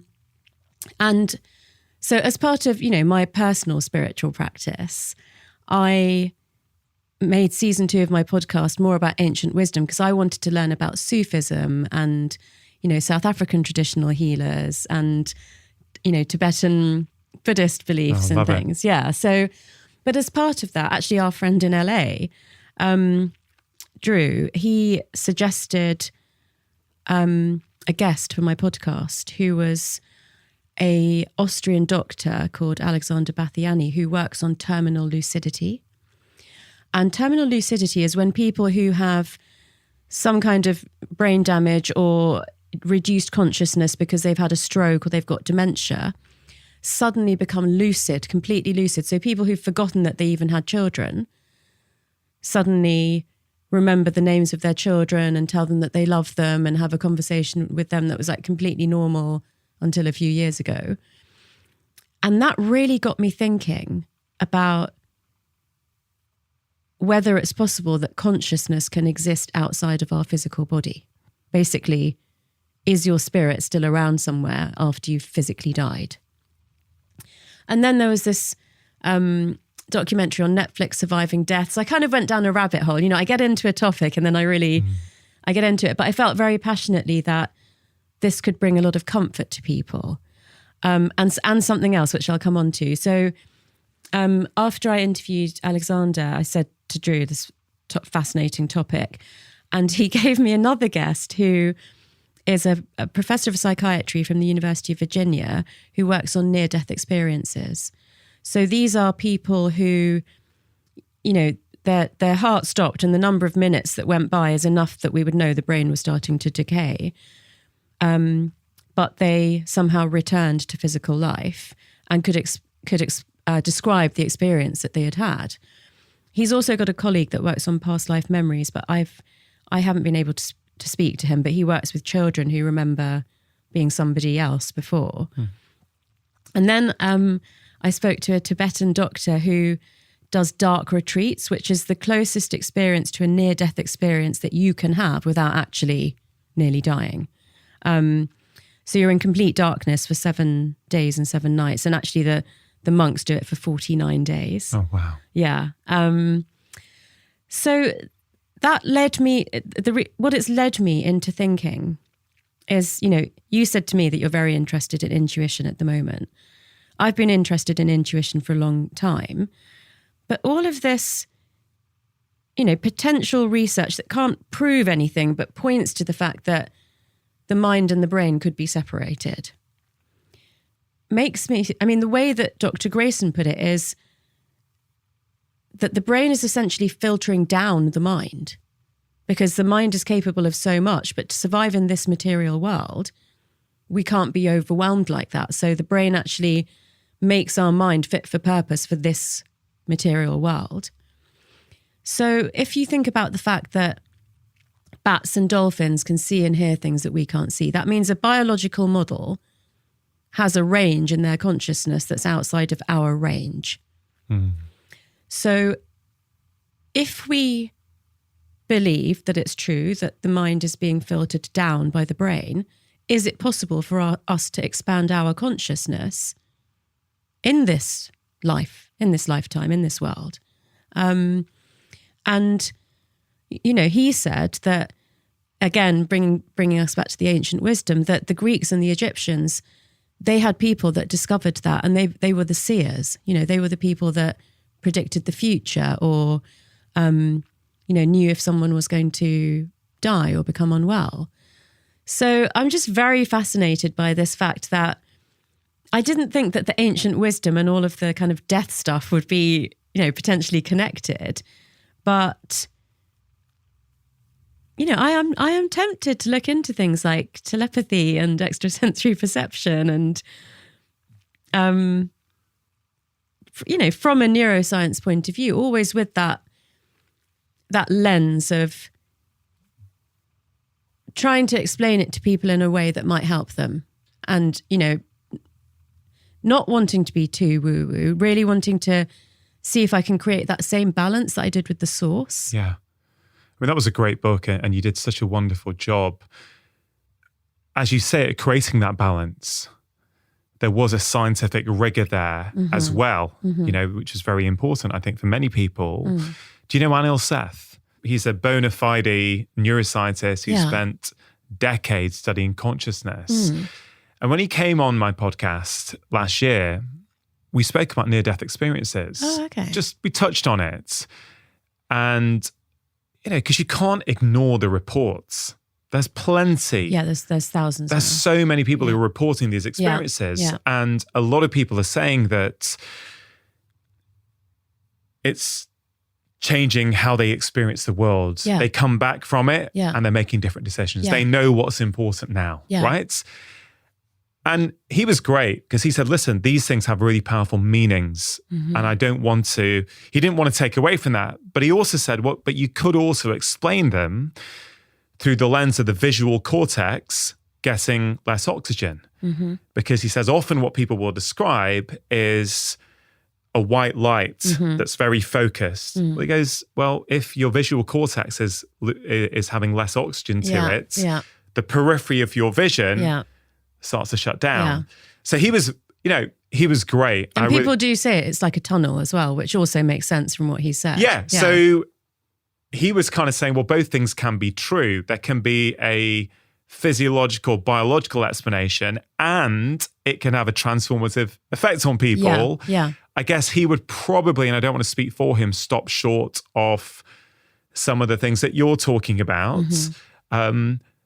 As someone who has been to medical school, who has lectured at MIT, who is a neuroscientist, it's really interesting to me that you just spoke about those things on a microphone.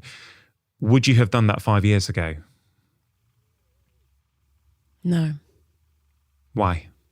Well, 5 years ago, I think I'd written the source, but it hadn't come out yet. And so at that stage, by writing it, I was like, yes, I can use cognitive science to explain things like manifestation and visualization. But I was still unsure about whether those two things should be together in my career as a scientist, and particularly as representing MIT. It was when the book came out, the response that it got, that really had a big impact on me. So, it had an impact on me to see that I could make sense of things like that with cognitive science, but it had more of an impact on me, the sort of comments that I got from people I know and, just on Instagram. And I think the pandemic, you could say, allowed or pushed me further down the spiritual route. I also have a friend who used to be a client of mine who I met at MIT when he took my class, who's got this like eclectic, fascinating background with a lot of spiritual knowledge. And we started speaking a lot. That got me really interested. So I would have to say with that, I'm going to answer your question with something that we've discussed, which was my intuition told me I cannot keep doing corporate work. I have to go down this road. I still can't tell you why. But I think, it's becoming a bit clearer. And also, I think something that's been really helpful for me is that I have a lot of icons who are either a doctor or a scientist or both that have gone down a very spiritual path. Deepak Chopra, Daniel Siegel, Bruce Lipton. And I remember when I was younger thinking, like, why have they done that? Or how could they have done that? Or, and now it makes sense to me because it's a natural persuasion for me, but also I've got evidence of these, other people. And I think it is because I love science, but it's possible that it is reducing our human experience. 100%. But we're all biased by our own experiences, right? We can try not to be, but I think most of us are, as we mentioned, we build up a pattern of things that we see, and that then becomes, in many ways, how we view the world. Yeah. Through the lens of medical school training, the amount of patients I've seen over the years who medical school training didn't help me get better, right? That's the truth. It's like, I don't know what's going on here, but I've not got any tools from my training that's going to help this person. So let me just sit and listen and try and learn something and try and see if together we can make sense of this. Yeah. I love science, right? But science does not explain everything about life. In fact, you can argue that that's the job of science, is to try and understand the reality of life. Yeah. And it's a best guess based upon the data you have at that time. Yeah. It's not fact. It's not like a proven truth that can never be questioned. No. And it often is put out like that these days. It's like, well, sometimes we don't have science to prove something. It's like, yeah, it doesn't mean it's not true. It just means we don't know yet how to explain that. Do you know what I mean? Yeah, totally. I mean, 25 years ago, we didn't know about neuroplasticity. Yeah. So, but what we knew at the time was the truth at the time. But science is continually evolving. Just give us a one-liner on neuroplasticity. So we used to believe that by the time you stopped physically growing, that your brain was then fixed and that it never changed, so that your personality, your IQ, your creativity, those things couldn't change throughout your life. But now we know that the brain actively grows and changes till we're about 25. And that if you take on new experiences, you learn new things, then you can keep, changing your brain. So the fact that the brain is flexible, what we in science terms call plastic. I remember when I was at medical school, which was a bit before you, there was a discovery about the pancreas that we'd never known before. And I remember thinking, humans have had a pancreas for like tens of thousands of years. But we never knew these particular cells that existed in the pancreas. Yeah. I don't know if you heard this at medical school. We were told in first year by one of our professors that 50% of what you learn is going to be shown to be untrue. The problem is we don't know which 50%. Oh, no. But I actually love that, because actually you can either, and as a young, as a young 18-year-old, you probably don't want that uncertainty. You want to believe that you are being told everything and everything you're being told is the truth. Yeah. But I actually think that pattern misserves our profession. I think there's a lot of doctors out there who still believe that everything they learnt at medical school is absolutely true. Yeah. And things have moved on. Some of it is, some of it's partially true. Some of it is not quite true in the way we learnt it. We've evolved our understanding. Yeah. So you have to be okay with not knowing. You have to be okay with thinking, well, there's something more here. Yeah. I mean, let's just go back to death for a minute, Tara, right? Because I think what you said is really interesting.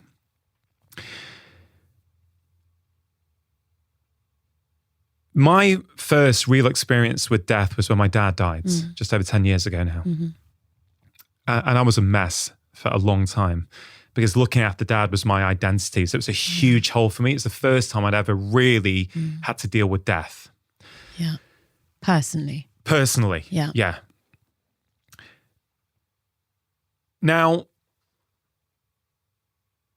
the last year has been incredibly challenging for me for a number of reasons. As we record this, 12 months ago today, Mum was actually pretty good. Oh, no. And on Christmas Day last year, everything took a turn for the worse. Yeah. She went into hospital for 3 weeks, and since she's come out, she's not the same as she was.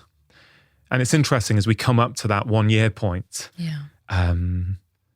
I was reflecting yesterday of how different my life was 12 months ago, because I live very near to Mum and I see her most days. Yeah. And when she was in hospital, she had delirium. So she was in A&E for 3 days. The hospitals were slammed. And it was such a traumatic experience to see someone, if people have seen delirium, I've seen it in patients. Yeah. It's clearly a different matter when you see it with your mother. Yeah. And then since mum's come home, which she's been home for ages now, I've really been questioning myself this year as to what is the human experience, right? Because mum's still there, right? Yeah. So I can see her, I can hold her, I can hold her hand. Yeah. I can't talk to her in quite the same way as I used to be able to. Mm-hmm. But actually, for the last few months, there's a stability there, and mum seems really calm to me. Right? So she's pretty dependent on help for most things. Well, for everything, frankly. But I've been questioning, what the hell is the human experience, right? Because now when I go and see mum, it's variable from day to day, but there's a calmness. There's a really beautiful calmness and warm energy. I thank God for much of mum's life. She's been busy. She had dad to look after, me and my brothers to look after, go, go, go, go, go. There's a real calm. And I'm experiencing that not through words, through just sitting there and trying to connect with what am I feeling here. Yeah. I feel a calmness from my mum who isn't as... She's not the same person, I would say, in some ways as she was 12 months ago. But what does that mean, not the same person? Yeah. Well, it still looks like mum. She's still in the same room. I'm still able to go and be with her and enjoy my time with her. Yeah. So, I don't know. Help me through all that. What does that mean? What can we learn from these experiences? I mean, this is exactly the reason that I'm looking into the stuff that I'm doing, because, you know, clearly this is like very upsetting for you. And please don't underestimate how traumatic it is for a doctor to see their own family really sick in hospital. It is, I think, actually worse than if you're not a doctor. And I'm not, you know, belittling anyone else's experience, but when you've been used to being a doctor and caring for people and seeing all sorts of things, there's something extra traumatic about that being one of your loved ones. And, you know, you really need to acknowledge that, because I think that will help you to heal, you know, better than if you didn't think about it like that. So, yeah, so this, you know, that, like I said, there isn't really anyone I know that hasn't lost someone in the last, you know, or, you know, lost in a way, like you said, your mum is still here, but it's not the same. You know, and then there are people who physically aren't here anymore.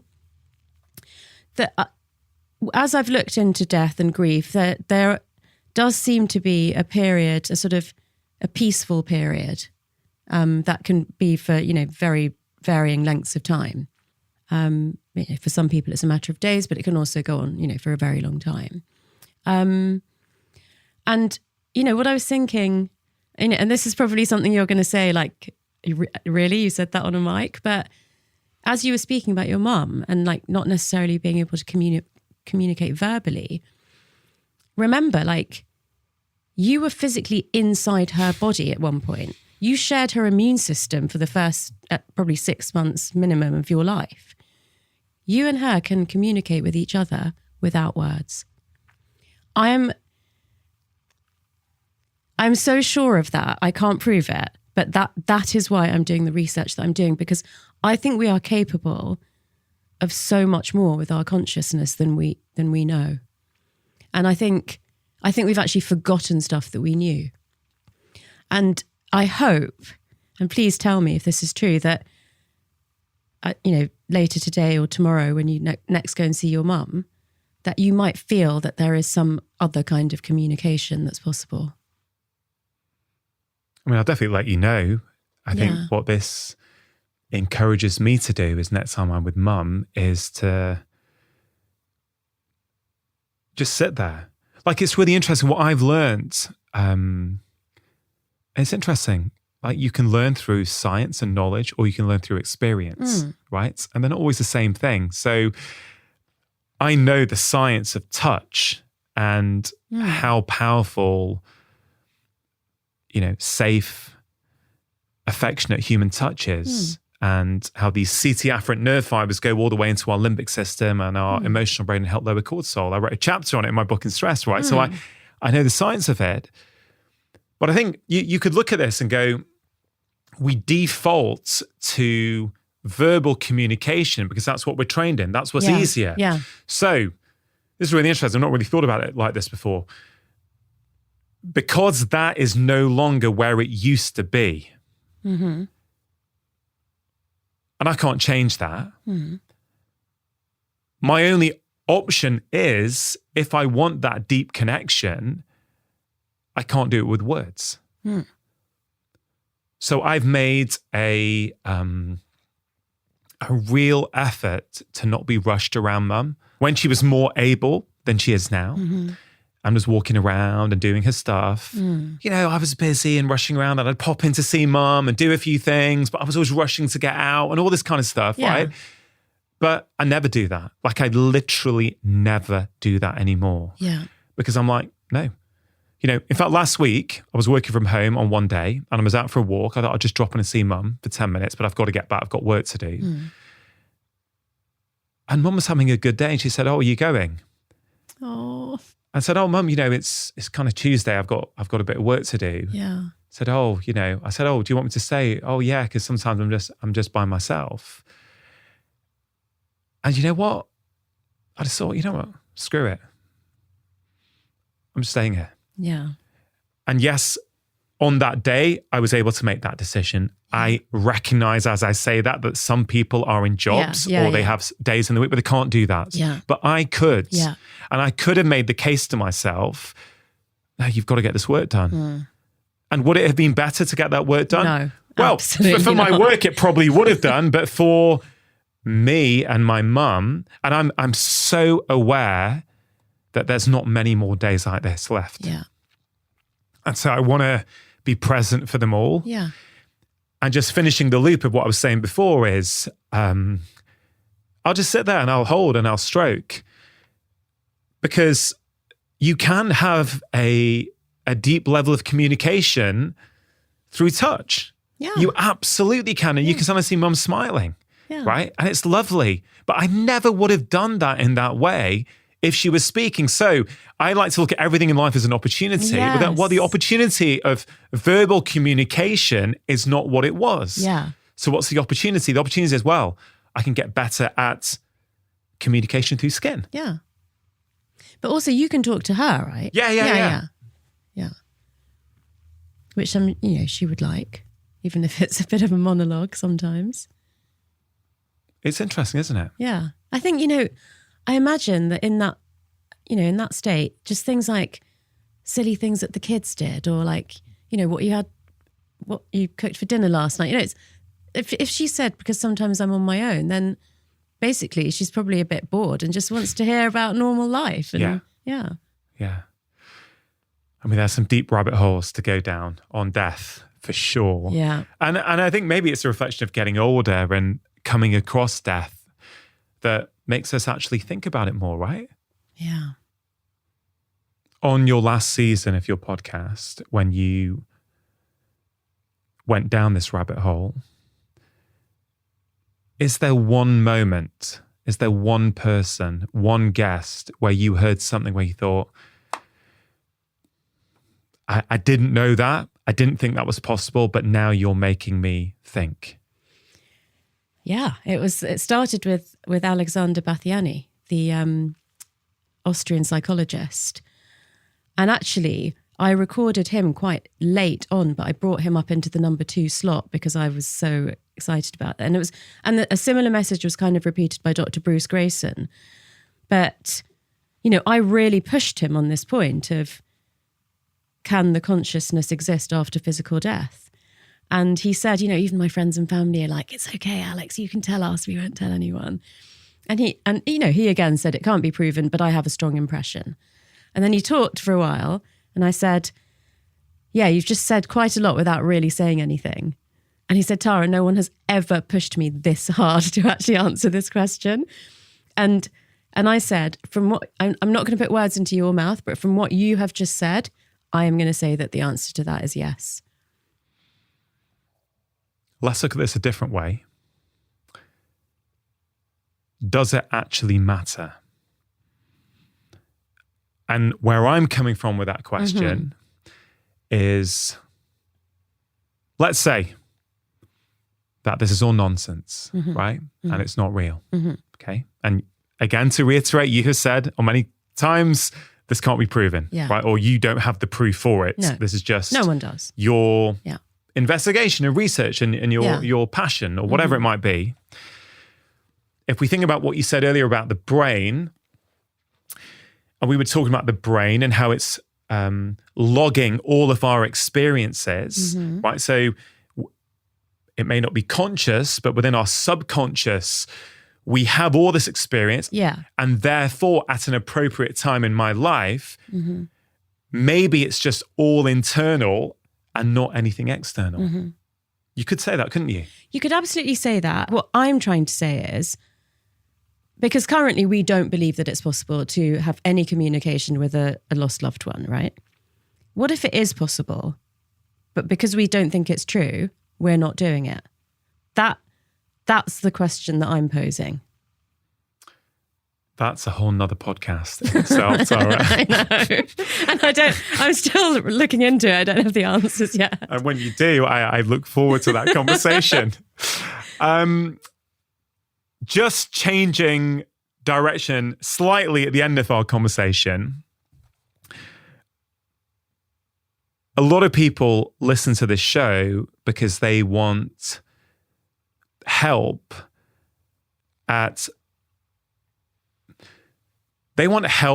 in leading more meaningful, happier, healthier lives, right?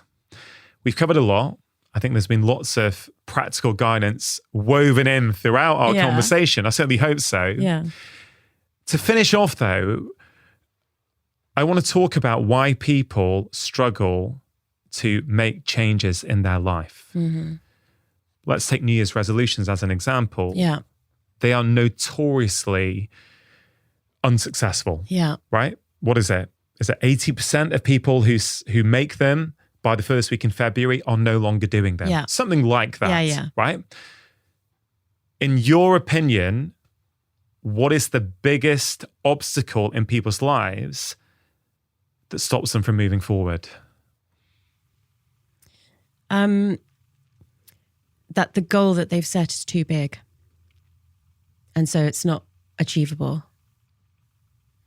So it's not so much to do with the sustainability of it. It's the fact that it's too big in the first place.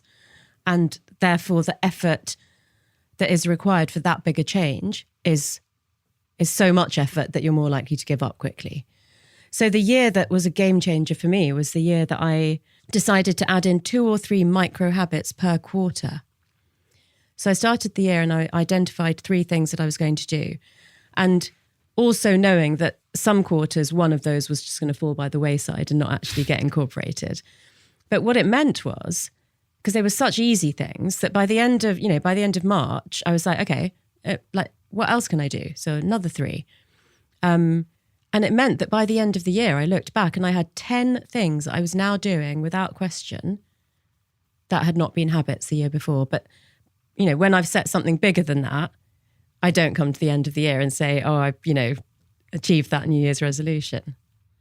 So on a kind of rational, conscious mind, practical, through that kind of lens, that is very consistent with what I found in clinical practice. That's very consistent with, let's say, Professor BJ Fogg's research on behavior change from Stanford. This idea that it's tiny habits, it's small changes that actually are the ones that we manage to introduce into our life and make sustainable. Yeah. Yeah. There's also the subconscious patterning within us, though, as well. I believe, and this was definitely true for me, that the reason why a lot of behavior change fails, I completely agree about the small habits, but I think one of the reasons, for example, why New Year's resolutions fail is because I think they come from an energy of lack rather than an energy of abundance. Right? So what can I do to punish myself? I'm not good enough at the moment. There's, my life isn't going the way. I need to make this big. Yes. Yeah. But also, I'm not doing it because I like who I am and I like the person that I am being in the world. Yeah. I'm doing it in some way to punish myself. Yeah. And I used to do that. I used to be damn good for 21 days on meditation for 20 minutes a day. I'm like, yeah, this year I'm rocking it. I'm doing it. And then I'd miss it one day. Yeah. This is a few years back. Oh my God, the self-talk about what a failure I was and how I couldn't even stick to it that year, right? That I've realized was the issue. Yeah. The issue wasn't the meditation. It wasn't the wrong habit. The issue was the energy behind that decision. Whereas now I don't make them. I actually really like who I am. I know that sounds ridiculous, but I don't think I did 10 years ago. That's good. I like the person I've had to do a lot of work to get to that point. Yeah. So now I don't beat myself up. Yeah. And now the changes I choose to make, whether it be in January or July or November, tend to be sustainable because of the energy behind them. Yeah, absolutely. I love that. The lack and abundance point is a really, really good one. And very commonly in my coaching practice, I will see people, miss a day or, miss miss the regularity of the habit and then say, oh, that's it. I've messed that up now. And I'm always like, don't put any energy into beating yourself up. Just start again. Because next time it will be 31 days and then maybe you'll miss a day. And then, next time it will be 41. But I think the point is that when we start, we're like, if I'm doing this, I've got to do it every day. Why do you have to do it every day? Like when you said to me at the start, oh, your daily journaling practice, I thought, I'm not going to lie about that. I don't do it every day, but it is a practice in my life, and that's okay. I also love what you said before about your yoga practice, which is if you don't have time, you'll still go on the mat. And I think that's really powerful because that's keeping the momentum going, isn't it? That's almost the antidote to what some of your clients say. Yeah. It's like, sure, you don't have your 20 minutes or however long you like, but you're still going to get on the mats. Exactly. Tara, I love talking to you. This conversation certainly went in some areas I wasn't expecting it to. I have learned over the years not to expect anything on these conversations and just trust and see where it goes and see what the energy is between us on any given day. And I don't think it could have been better than this. So. Well, I loved it. And I think people really warm to you. I think they really do. I think they like your knowledge and your wisdom, but also the way you put it across. Thanks. So, no, I think I and many other people appreciate that. Well, thank you for trusting me and going into some areas that I know that you weren't necessarily willing to. No, well, look, they're meant to be two-way conversations. Yeah. To finish off, simple question. In all of your experience, doctor, neuroscientist, coach, lecturer, whatever it might be, what are some of the most impactful changes and lifestyle choices that people can bring into their lives that will improve the quality of them immediately? I'm going to start with some really simple, basic ones because I think it's always worth repeating these. So things like drinking enough water. I mean, just going from being in a slightly dehydrated state to being in a properly hydrated state all the time will make you feel different. Changing your diet today will start changing your gut microbiome, and you'll notice the benefits of that within a matter of days, if not, a week. Getting enough sleep and going to bed and waking up at regular times has been shown to be really important. But then I'd like to slightly switch and say that the more recent research on the benefits to your mental health, your health and longevity of spending time in nature and having really positive, meaningful social connections and having a purpose that transcends yourself. These are the three things that I'm more focused on now, having kind of, got the basics mostly right. Love it. Brilliant advice. Thanks for coming on the show, Tara. Thank you for having me. Really hope you enjoyed that conversation. Do think about one thing that you can take away and apply into your own life. And also have a think about one thing from this conversation that you can teach to somebody else. Remember, when you teach someone, it not only helps them, it also helps you learn and retain the information.